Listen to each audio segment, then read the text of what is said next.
입니다. 오늘 말씀의 제목입니다. 뭐가 들어가면 좋을까요? 궁금하면 500원을 받고 싶지만은 그 말씀을 통해서 여러분들 이 동그라미 두 곳에 어떤 단어가 들어가면 좋을까 함께 하나님이 주시는 음성을 듣는 그런 아침이 되었으면 좋겠습니다.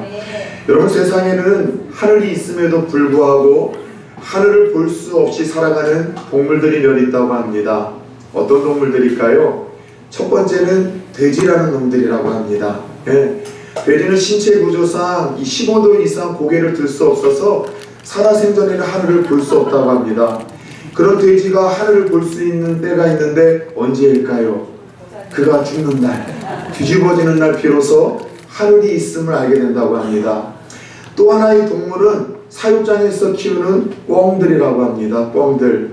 언젠가도 한번 이야기를 했던 것 같은데, 제가 살던 그 시골 저희 집 근처에 그 영양탕이라고 하는가요? 그래서 그 토끼나 꿩들을 특별하게 요리하는 그런 음식점이 있었습니다. 그러다 보니까는요, 그 큰 그물로 만들어진 사육장 안에 꿩들이 진짜 많았었어요.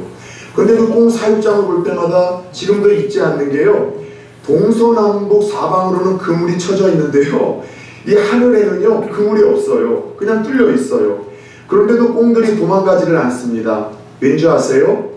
이 꿩들은요 하늘을 쳐다봐야지만 날 수가 있는 날짐승들이라고 합니다. 그런데 그 꿩들은요 죄다 그 주인들이 머리에 작은 모자를 이렇게 씌워놨어요. 그 모자를 씌워놔서 하늘이 뚫려 있음에도 불구하고 하늘을 보지 못하니 날지 못하고 그렇게 땅에서 먹이를 주워 먹다가 그렇게 생을 마무리한다는 것입니다. 여러분, 머리에 씌워진 작은 모자 하나 때문에 하늘이 있음에도 불구하고 보지 못하고 날지 못하는 꿩들을 보면서 많은 생각이 듭니다. 사실 살다 보면은 우리네 인생에도 이와 같은 모자 하나씩은 다 쓰고 사는 것 아니겠습니까? 어떤 분들은 고정관념의 모자라는 것을 쓰고 평생 비상하지 못하고 살아갑니다. 어떤 분들은 지난주 나눴던 말씀처럼 과거의 상처나 실패로 인해서 그 트라우마 때문에 앞으로 나아가지도 못하고 하나님의 사랑을 경험하지도 못한 채 그렇게 주저앉는 인생들이 있어요. 실패와 상처라는 모자를 쓰고 앉아 계신 분들이죠. 어떤 분들은 이 불신앙이라는 모자를 쓰고 계신 분들이 있습니다. 교회에는 여전히 나와 있지만 사실 하나님 믿지 않아요. 그냥 내 종교라는 기독교라고 쓰진 하지만 하나님 내 인생의 주인이심을 고백할 수 없는 분들, 불신앙의 모자를 쓰고 신앙생활하는 분들도 참 많이 있을 수 있습니다. 그것뿐이에요. 예수를 믿고 예배를 드린다고 하지만 늘 부정적인 자세와 태도로 인해서 그런 부정적인 자세, 태도라는 그런 모자 하나씩 쓰고 하나님이 살아계심에도 불구하고 그분을 보지도 못하고 그 하나님으로 말미암아 비상케 하시는 신앙인들만이 경험할 수 없는 있는 기가 막힌 그 은혜를 맛보지도 누리지도 못하고 살아가는 이들이 여러분들 성도님들 중에도 의외로 많다라는 것입니다.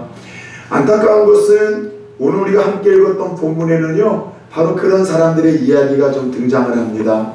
사실 오늘 본문은 예수 조금 믿으신 분들은 참 많이 들어봤을 만한 그런 사건이 기록되어지고 있죠. 자, 이스라엘 백성들이 하나님의 은혜로 출애굽을 했습니다.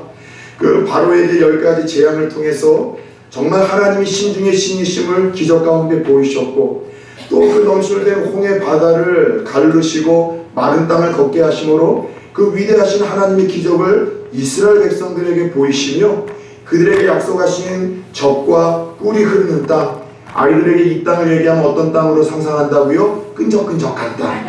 그러나 정말 부족함이 없는 그 풍성한 땅 가나안 땅을 목전에서 일어난 사건이에요. 가나안 땅 입구까지 도착해서 바람가레가라는 곳에서 하나님이 모세에게 이스라엘 100지파 중에 12명을 뽑아내요. 12지파의 각 리더를 뽑아내요.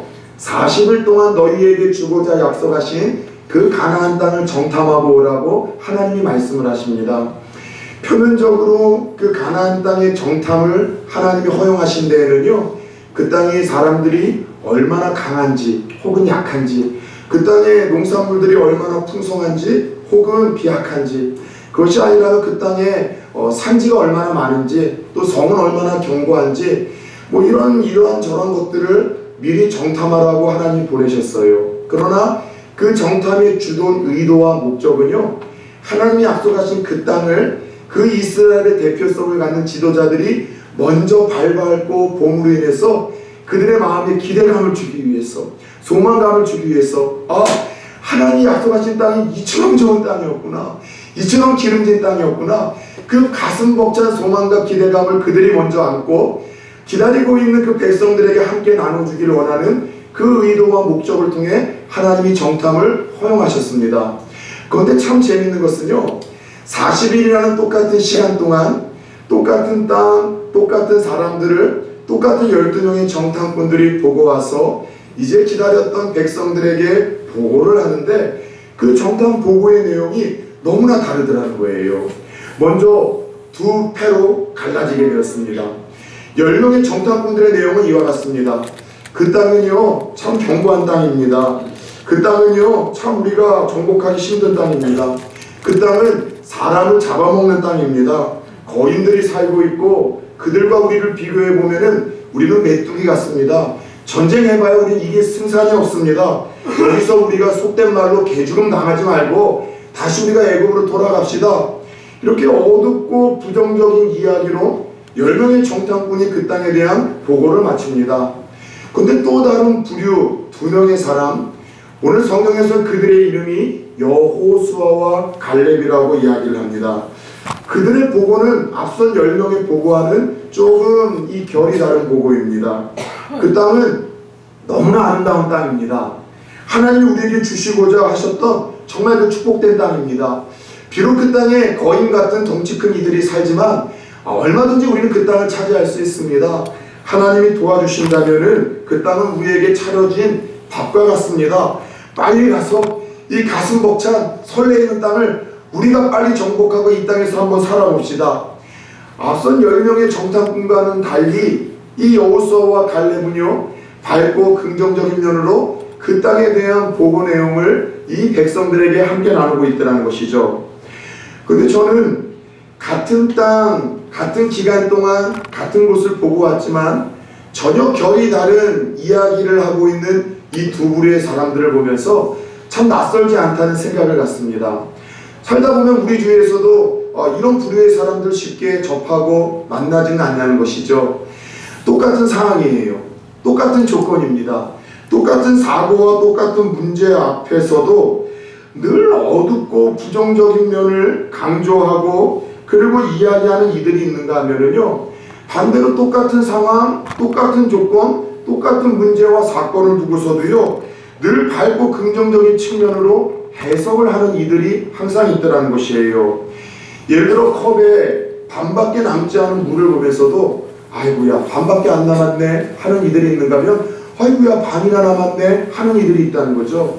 숲에서 지저귀는 새소리를 듣고서도 아이고 새가 구슬피 우네 하는 분들이 있는가 하면 아이고야 새가 즐겁게 노래를 한대라고 반응을 하는 분들이 있습니다. 연초가 지나 한 7일밖에 안 됐지만 접촉사고 일어나신 분의 이야기를 들었습니다. 그분이 저한테 이런 이야기를 하더군요. 아이고 목사님, 연초부터 교통사고가 났는데 아이고 그래도 하나님이 보호하셔서 크게 다치진 않았습니다. 올 한 해 하나님께서 안전사고 내지 말고 안전운전하라고 주시는 사인인가 봐요. 그렇게 이야기를 하시는 분의 이야기를 들었어요. 반대로 어떤 분들은 이 연초에 재수없게 접촉사고가 났다고 아이고 하나님 앞에 예배드리고 고난을 시작했는데 이게 뭐냐라고 그 어둡고 부정적인 면으로 그 사건을 여러분들 대하시는 분들도 얼마든지 있을 수 있다는 거예요. 요번 한 주 동안 어떤 한 집사님과 편지 내용을 주고받다가 그 집사님의 이런 고백에 제가 감동을 받았어요. 연초서도 너무나 아프셨다는 거예요. 독감이 아닐까 정도로. 그래서 그렇게 고생을 하셨는데 그 후에 편지 말에 하는 얘기가 목사님 연초부터 이렇게 감기로 고생하고 힘든 거를 보아 하나님이 올해는 더더욱 건강에 신경 쓰라고 말씀하시는 한 해인 것 같습니다. 저 운동해야 될 것 같아요.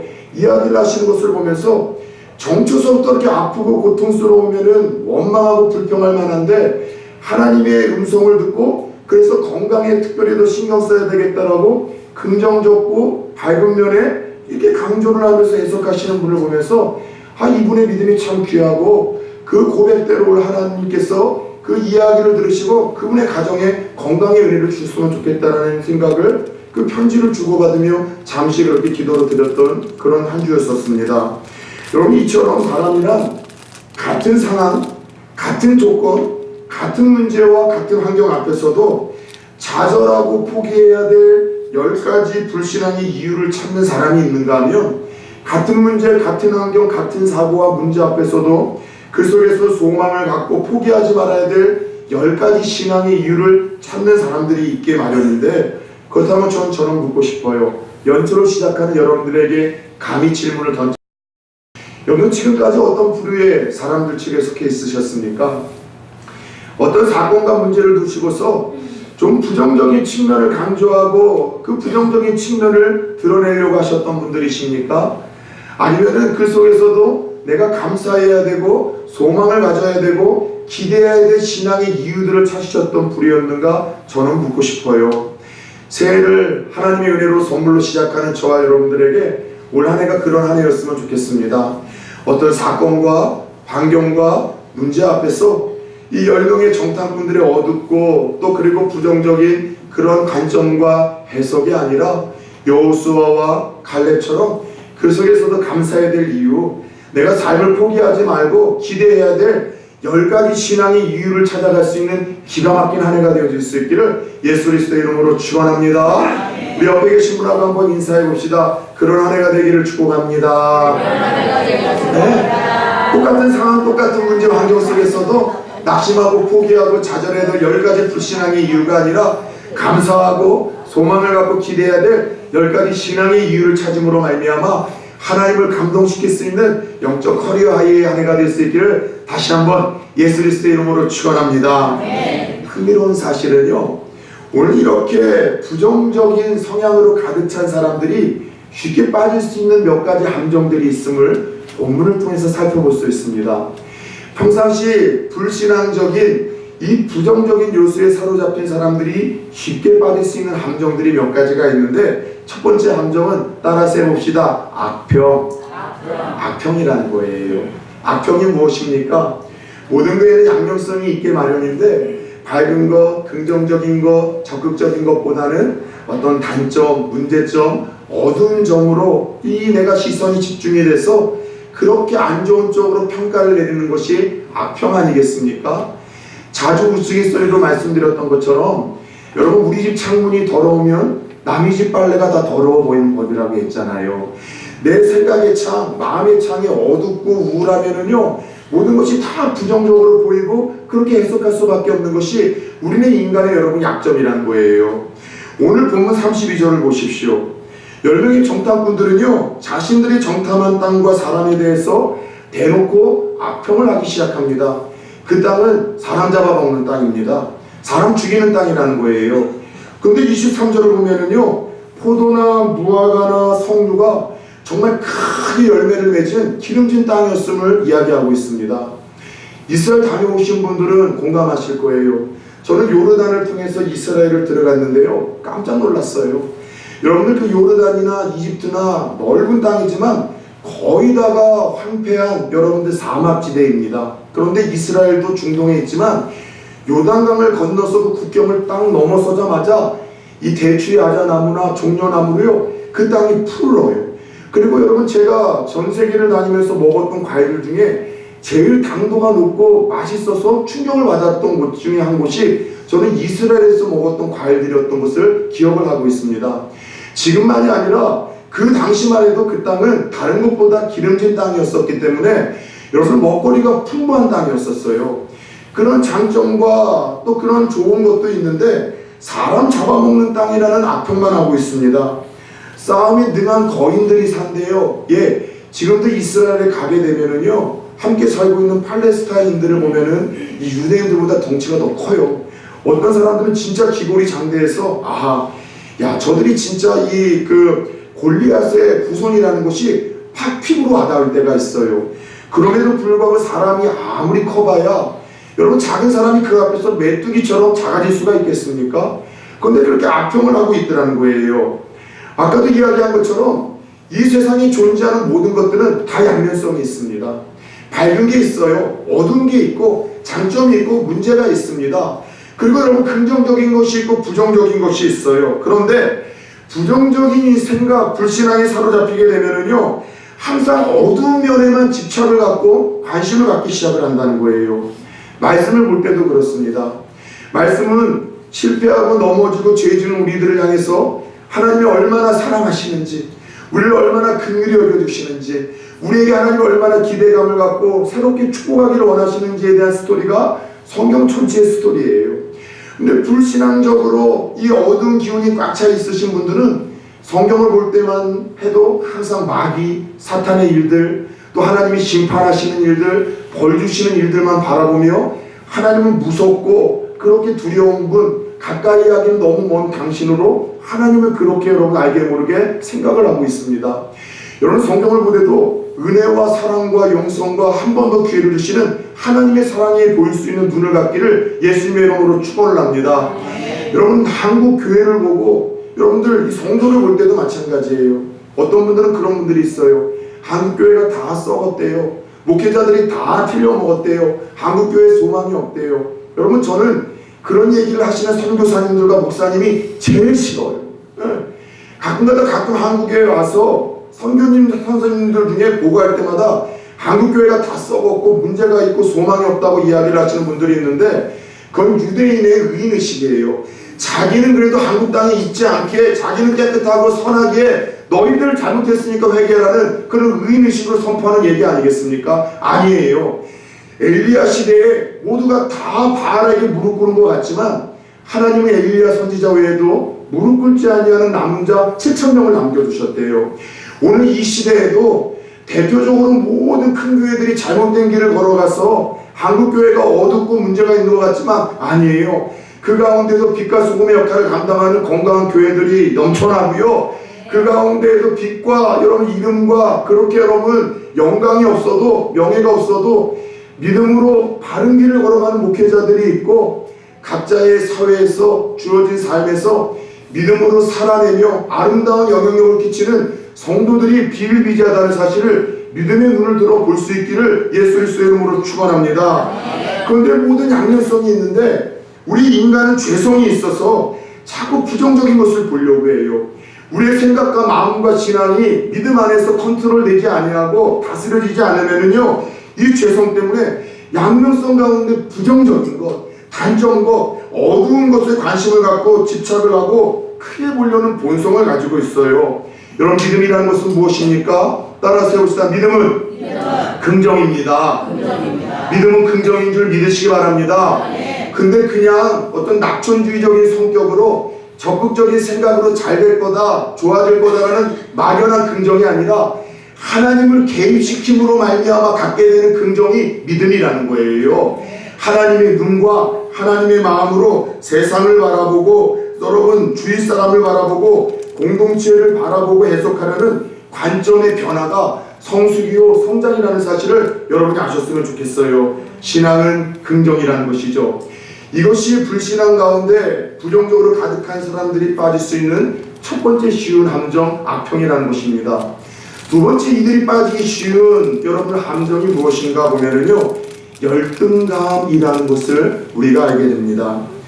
여러분 부정적인 생각에 사로잡혀서 모든 것들을 악평하기 시작하면 문제는 뭐냐? 자기 자신을 향해서도 좋은 평가를 내리지 못한다는 게 이 여러분들 악평의 심각성이라는 거예요. 자기 자신에 대해서 다른 사람들보다 늘 못났다, 부족하다, 나는 안 돼도 싸고 잘 될 일이 없고 실패할 수밖에 없다, 늘 자기 자신에 대해서 좋은 평가를 내리지 못하는 이 악평이 열등감 아니겠습니까? 오늘 33절을 보세요. 그 땅에 대해서 이것도 나쁘고 사람 잡아먹는 땅이고 거인들이 있다라고 악평을 하던 10명의 정탐꾼들은 더 나아가 자기 자신들을 가리켜서도 좋은 평가를 못 내립니다. 자신들 향해서 뭐라고 이야기를 하고 있습니까? 메뚜기라고 이야기를 하고 있어요. 메뚜기. 여러분 솔직히 모든 싸움은요, 기싸움에서 승패가 판가름이 납니다. 저는 중학교 때부터 고등학교 때까지 태권도 대표 선수를 했었던 사람이잖아요. 여러분 어느 정도 수준에 오르면은요, 싸우기도 전에 한 번도 안 싸워본 선수지만은요, 기가 흐름이 파악이 되어져요. 그 사람이 눈빛, 그 행동 거지 하나를 보면서 야, 내가 저 선수를 충분히 이길 수 있다, 만만치 않다, 이것이 직감이 되어져요. 그리고 그 직감은요 거의 오차 범위가 여러분 크진 않습니다. 기싸움에서 여러분 모든 싸움은 판가름이 나는데, 이 전쟁을 해보기도 전에 그 땅은 사람 잡아먹는 땅이라 살 수가 없고, 거기에 사는 사람들은 죄다 거인이고, 이 골리앗의 부해라 우리는 메뚜기 같아서 싸워봐야 도저히 승산이 없다, 돌아가자. 여러분 이런 의식을 가지고서 이런 생각으로 가득했으니, 이 전쟁은요 하나님이 모세를 통해서 그 백성을 이끌어 간다 할지라도 절대로 이길 수 없는, 승산 없는 싸움이 되어버렸습니다. 여러분 열등감이라는 것이 왜 살아가면서 우리들에게 문제를 일으키냐면요, 열등감은 항상 사람을 소심하게 만듭니다. 나는 실패자이다, 나는 전에도 안 됐으니까 이번에도 안 될 거야, 나는 저주받을 수밖에 없고 할 수 없고, 뭐 2017년도까지 내 인생이 별 수 없었는데 2018년도라고 뭐 좋아질 일이 있어? 끊임없이 자신은 이게 문제이고 이게 부족하다는 생각을 갖다 보니, 문제는 뭐냐? 다른 사람도 나 자신을 그렇게 무시하고 보잘것없는 존재로 여길 거라는 오해를 시작하는 거예요. 그러다 보니 다른 사람들의 말에 쉽게 오해를 하고 곡해를 하게 됩니다. 저 사람이 오늘 내 인사를 안 받았어, 장로님이 오늘 내 인사를 안 받은 거 보니까 그래, 장로도 목사도 나를 무시하는구나, 저분이 오늘 내 이야기를 잠깐 중간에 가로막아 버렸어, 저 사람이 내가 못 산다고 실력이 없다라고 나를 함부로 여기는구나, 끊임없이 나를 무시하고 내 자신에 대해서 내가 좋지 않은 평가를 내리는 것처럼 남들이 나에 대해서 다 그런 평가를 내린다는 생각 때문에 쉽게 흥분을 하거나 화를 내거나 마음이 쉽게 상처를 받고 낙심을 하는 거예요. 결국 이 부정적인 악평이 자기 자신에게와 열등감으로 자리 잡게 되면은요, 여러분 인간관계를 맺게 되는데 어려움을 겪는 악순환이 여러분들 계속되게 되더라는 거예요. 제가 한 목사님한테 아주 재밌는 이야기를 들었습니다. 서울의 한 교회에 한 자매가 아주 오랜 시간 동안 그 행정실에서 함께 직원으로 있었다고 합니다. 근데 이 자매는요 모든 일에 소심하고 자신이 없고 얼굴빛도 항상 어둡고 부정적이어서 좀 이렇게 가까이 가기가 참 이렇게 불편하더라는 거예요. 그러던 어느 날 이 자매가 목사님에게 6개월 동안 휴직을 좀 달라고 부탁을 하더래요. 휴가를 6개월 동안 좀 가주라고, 갖게 해달라고. 뭐 오랜 세월 동안 고생을 했기에 뭐 그러라고 하고 6개월 동안 휴직을 준 겁니다. 그런데 재밌는 거는요, 6개월의 휴직을 마치고 돌아왔는데 이 자매가 180도 다른 사람이 돼서 왔더라는 거예요.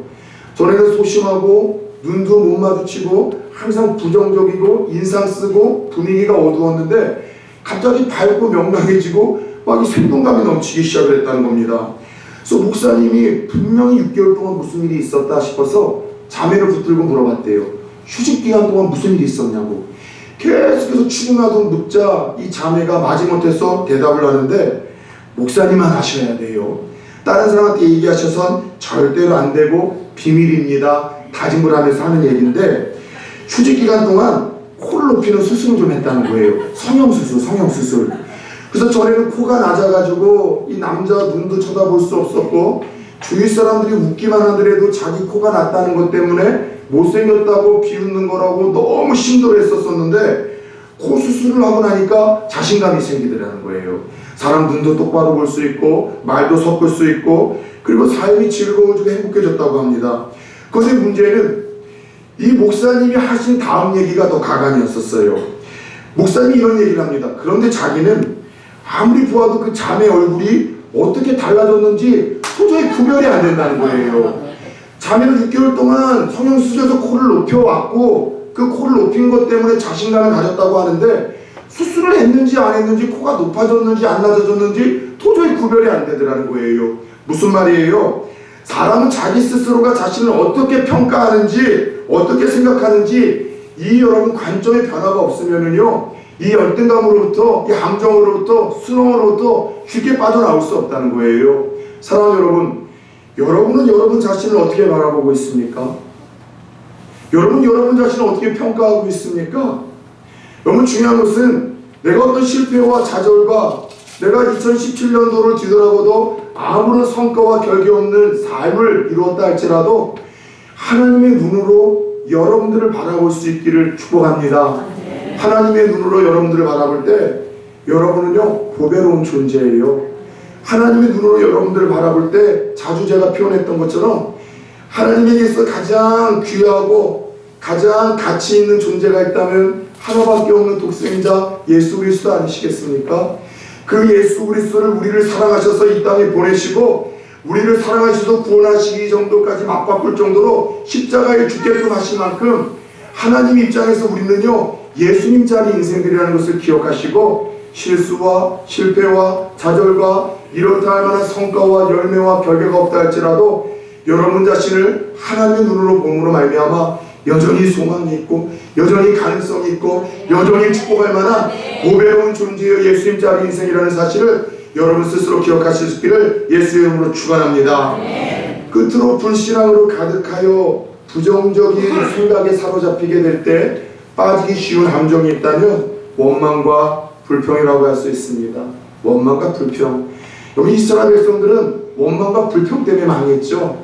오늘 한국교회 성도들도 이 원불교인들이 교회 안에 많아서 안 된다라고 말씀을 드렸습니다. 원래 예수 믿어도 잘 안 되는 이유 중에 하나가 한국에 원불교인들이 너무나 많아요. 원불교인이 뭐예요? 따라서 해봅시다. 원망과 불평과 교만한 성도.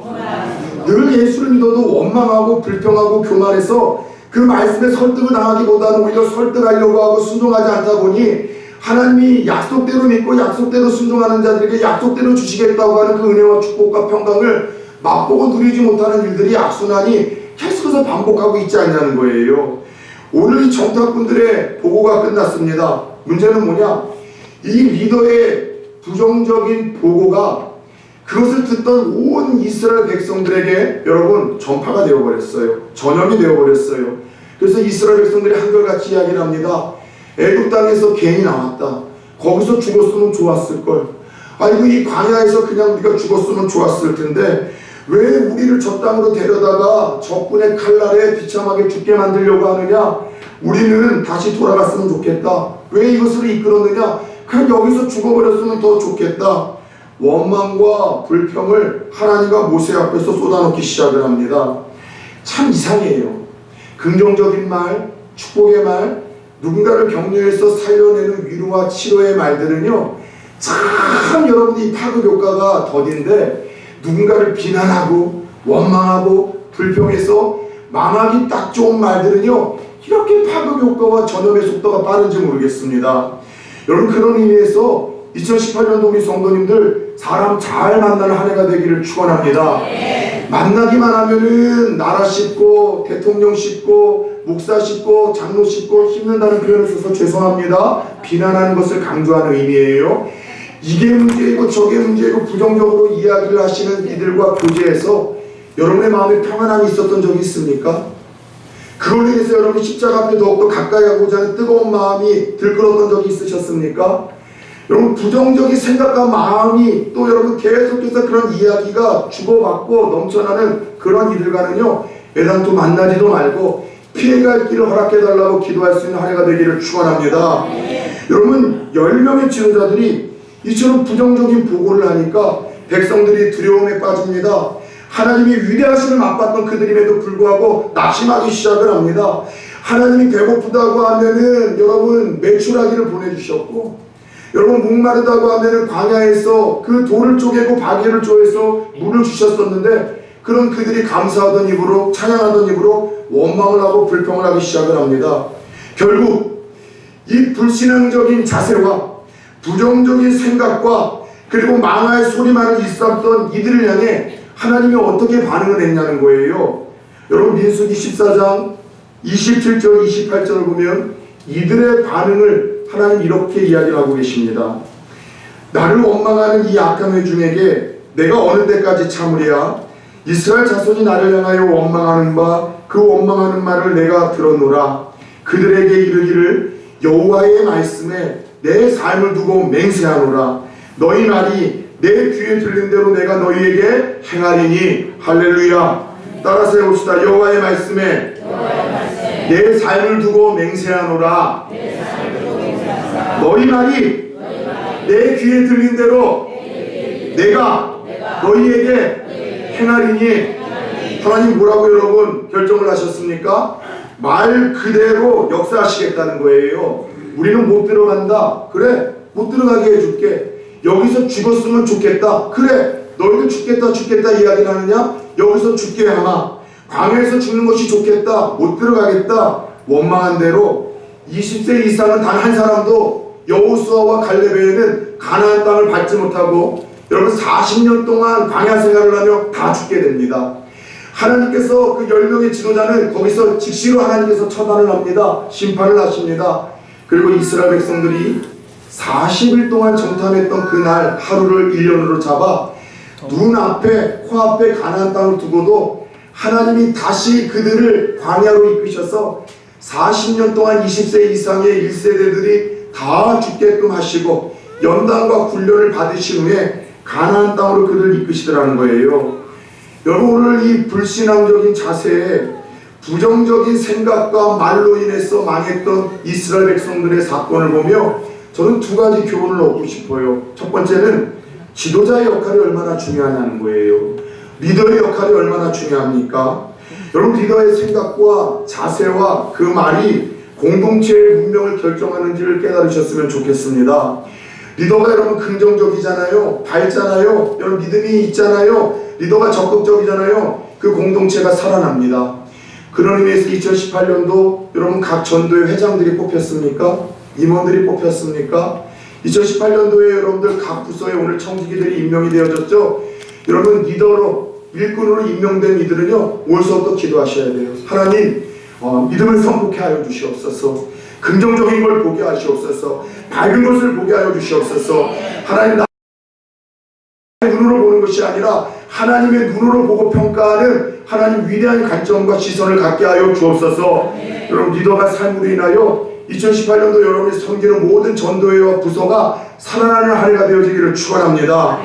두 번째 리더의 역할이 얼마나 중요한지만 깨닫는 것이 아니라 두 번째 주시는 교훈은 성도의 말이 얼마나 중요한지를 우리에게 깨닫게 하시는 거예요.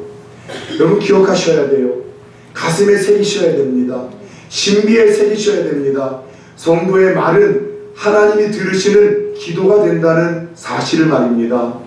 여러분 성도의 말은 하나님이 들으시는 기도가 되는 줄 믿으시기 바랍니다. 말을 함부로 하면 안 돼요. 맨날 죽겠다 죽을 일만 생겨요. 미치겠다 미칠 일만 생겨요. 짜증난다 짜증날 일만 생긴다는 거예요. 왜요? 하나님 우리의 말에서 믿음을 담아보시고 너희 말이 내 귀에 들린 대로 행하겠다고 그분은 당신의 이름과 삶을 거시며 맹세까지 하실 정도로 너희의 말이 얼마나 중요한지 예언과 성취력이 있다는 것을 우리들에게 말씀하신 바 아니겠습니까? 옛날 우리 한국 분들이 얼마나 자기 자식들에게 이런 욕 많이 했어요. 이 망할 놈, 빌어먹을 놈, 객사할 놈. 우리나라가 수도 없이 망했잖아요. 빌어먹지 않았습니까? 여러분도 우리가 일제시대에 끌려나가서 많은 처자녀들이 또 우리 아들들이 여러분 우리가 외국에서 전쟁하다가 다 죽었잖아요. 망할 놈, 객사할 놈, 빌어먹을 놈 자기 턱이 있습니까?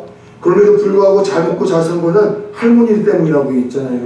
손주도 데려다가 코 풀면서 흥해라 해가지고서 했다는 우스갯소리를 들었는데 우스갯소리지만 우리에게 주시는 메시지는 분명합니다. 우리의 말을 통해서 하나님 우리의 믿음을 달아보시는 분이시고 우리의 말을 들으시고 내가 선포한 그 말대로 우리의 삶에 하나님께서 그 예언과 같은 말을 성취하시고 열매 맺게 하신다는 사실을 우리가 이런 이야기를 통해서도 기억해야 된다는 거예요. 이처럼 부정적인 생각, 부정적인 태도, 부정적인 말은 결국 나도 망하고 남도 망하게 하는 우리의 삶을 이끌어간다는 것이에요. 그러나 오늘 전혀 다른 보고를 했던 두 사람에겐 하나님이 어떻게 반응하셨습니까? 여호수아와 갈렙의 복은 어땠습니까? 그들은요 똑같은 땅, 똑같은 시간 동안 똑같은 것을 보고 왔어도 밝은 것에 집중을 하기 시작합니다.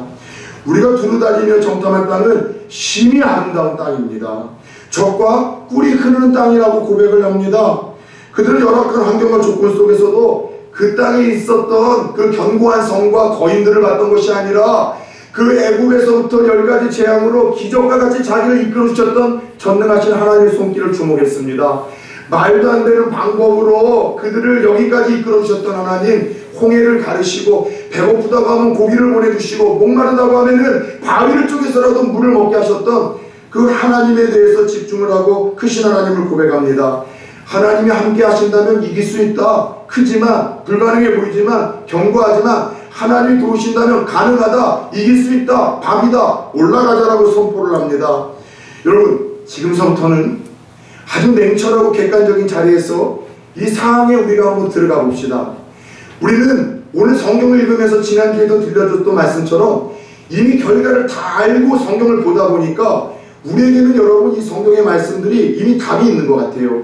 여호수아와 갈렙이 하나님으로부터 축복을 받고 가나안 땅에 들어갔기 때문에 우리도 여호수아와 갈렙과 같은 믿음을 가져야 될 거라고 막연하게 정의를 내릴 수도 있겠죠. 설교를 그렇게 끝낼 수도 있을 것입니다. 그런데 솔직하게 우리가 한번 평가해 보자면 여호수아와 갈렙은 백성들이 볼 때 무모한 사람들 아닙니까? 비성적인 사람이에요. 합리적이지 않은 사람들이에요. 매우 대책 없는 낙천주의자 같아요. 적극적인 삶을 살면은 인간이 불가능한 거 없다. 적극적인 자세를 갖고 긍정적인 생각을 가지면 모든 것이 다 가능하다고 떠드는 신앙과 무관한 대책 없는 낙천주의자가 오늘 우리 주위에도 얼마나 많습니까? 서점에 가보세요. 자기개발서의 여러분 70~80%는 인간의 힘과 노력과 적극적인 자세와 태도로 불가능한 게 없다는 것이 세상의 논리이고 성공의 비결입니다. 그런데 우리의 인생이 그렇게 녹록합니까? 천만의 말씀. 어떻게 보면 광신자 같아요. 현실은 견고한 성읍이고 현실은 거인과 같은 사람들이 있는데 우리가 어떻게 이길 수 있습니까? 근데 하나님 붙들고 나가면 이길 수 있다고 떠드니까 오늘날 보면 이거 광신자 아니겠습니까? 오히려 10명의 정탐꾼들이 합리적이에요. 그들의 보고는요, 현실을 직시한 바른 분석과 바른 판단과 바른 계산에서 나온 합리적인 생각이고요, 이성적인 생각이에요. 그런데 여러분, 바른 분석과 생각과 계산에서 나온 합리적인 생각과 이성적인 생각을 하나님은 싫어하셨어요. 오히려 광신자 같아 보이고 비이성적이어 보이고 그리고 무모해 보이는 여러분들 이 여호수아와 갈렙의 손을 들어주시고 하나님은 그들을 더 좋아하지 않으셨습니까? 왠 줄 아세요? 그들을 정탐을 했었던 하나님의 그 의도를 알아챈 사람들, 간파했던 사람들이에요. 하나님이 왜 그 땅 앞에서 12명의 지도자를 정탐케 했다고요? 낙심하라고, 절망하라고, 좌절하라고 천만의 말씀. 불가능해 보이지만 내가 약속한 땅이 이런 땅이다. 불가능해 보이지만 여기까지 함께했던 크신 나 여호와가 이 땅에서도 너희를 도와서 이 땅을 내가 너희에게 허락할 거야. 너희들은 믿음을 갖고 소망을 갖고 내 손을 붙들고 다시 한번 진격해보라는 이 하나님의 본 의도를 간파했던 사람은 바로 여러분들 여호수아와 갈렙밖에 없었다는 거예요. 결국 하나님은 믿음으로 긍정을 선택한 여호수아와 갈렙에게 약속의 땅을 허락하셨습니다. 그들에게 이 땅을 축복하셨습니다. 사랑하는 여러분, 2018년도가 하나님의 은혜로 시작되었습니다. 올 한해 우리가 정복해야 될 땅은 어떤 땅입니까? 송병신 예배를 통해서 일어나 빛을 발하는 말씀을 주셨죠. 이 말씀이 어떤 말씀이라고요? 도저히 소망이 없이 망해버리고 백성들이 바벨론으로 다 포로로 끌려가서 70년이라는 세월 속에서 비참하게 살아가고 있을 때 그때 말도 안 되는 소망의 약속을 이사야를 통해서 하나님이 주셨어요. 이게 무슨 약속이라고요? 종살이하고 포로로 살던 너희들을 내가 해방시켜서 고향으로 돌아오게 할 거야. 황폐해서 짐승에 거쳐가던 그 예루살렘 성을 다시 영광스러운 도시로 내가 회복할 거야. 이 땅에서 나를 섬기는 너희들이 전 세계 이방을 축복하는 그런 축복된 통로와 민족이 되도록 내가 역사할 거야. 말도 안 되는 축복을 주셨습니다. 우리들에게도 2018년도가 그렇게 모든 영역에서 다시 일어나 빛을 발할 수 있는 한 해가 되기를 축복합니다. 그런데 솔직히 한번 미리 우리가 가야 될 이 땅을 정탐해 봅시다. 2018년도 우리가 정복해야 될 땅들 우리가 미리 정탐해 봅시다. 여러분, 결혼이 작년까지도 힘들었는데 쉽겠습니까? 작년까지도 몸이 아팠는데 2018년도 건강이 회복되는 것이 쉽겠습니까? 취업이 작년까지도 안 됐는데 내년에는 쉽게 되겠습니까? 진학이 참 어려웠는데 내년에는 올해는 쉽게 되겠습니까? 사업이 작년까지도 어려웠는데 올해라고 해서 쉽게 회복이 되겠습니까? 작년까지도 조금도 마음이 변하지 않고 믿지 않는 우리 남편, 믿지 않는 자녀들, 신앙을 잃어버린 우리의 부모들, 형제들이 올 한 해라고 쉽게 예수 믿자라고 이야기했을 때 예수 믿겠다고 손에 여러분들 붙들려서 쫓아나오겠습니까? 아니에요.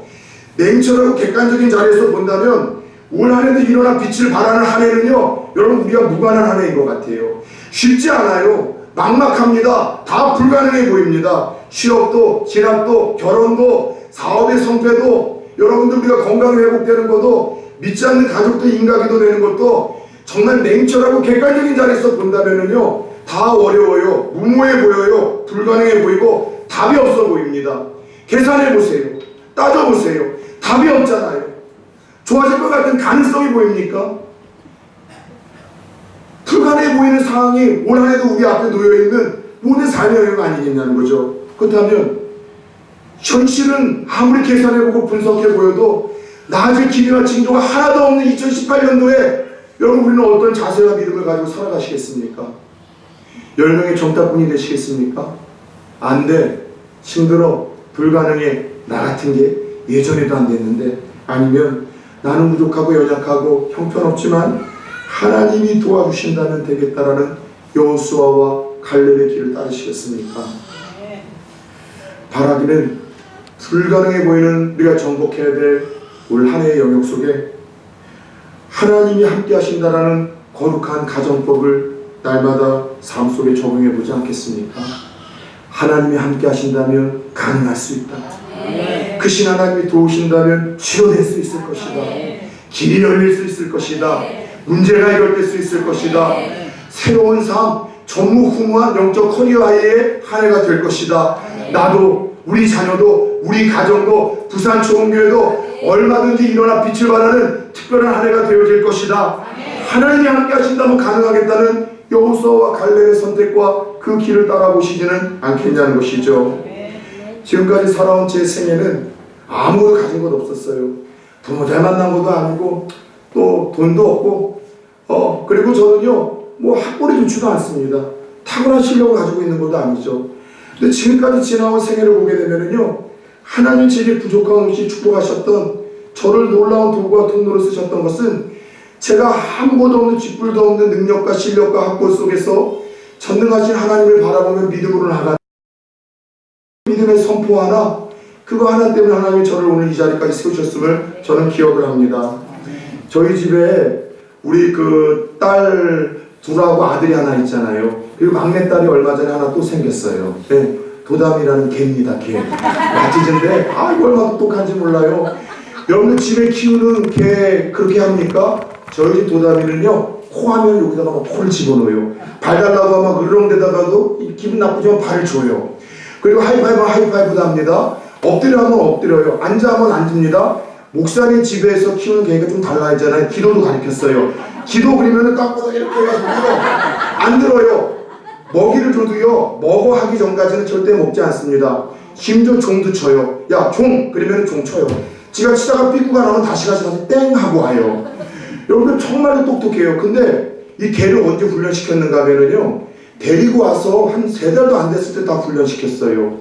막 인터넷을 보면서 제 딸들이 아빠 3달도 안 됐을 때는 이 개가 머리가 좋지 않아서 그런 거 못해요. 근데 저를 제대로 건드린 거예요. 저는 누가 못한다, 안 된다 그러면은요, 왜 못해?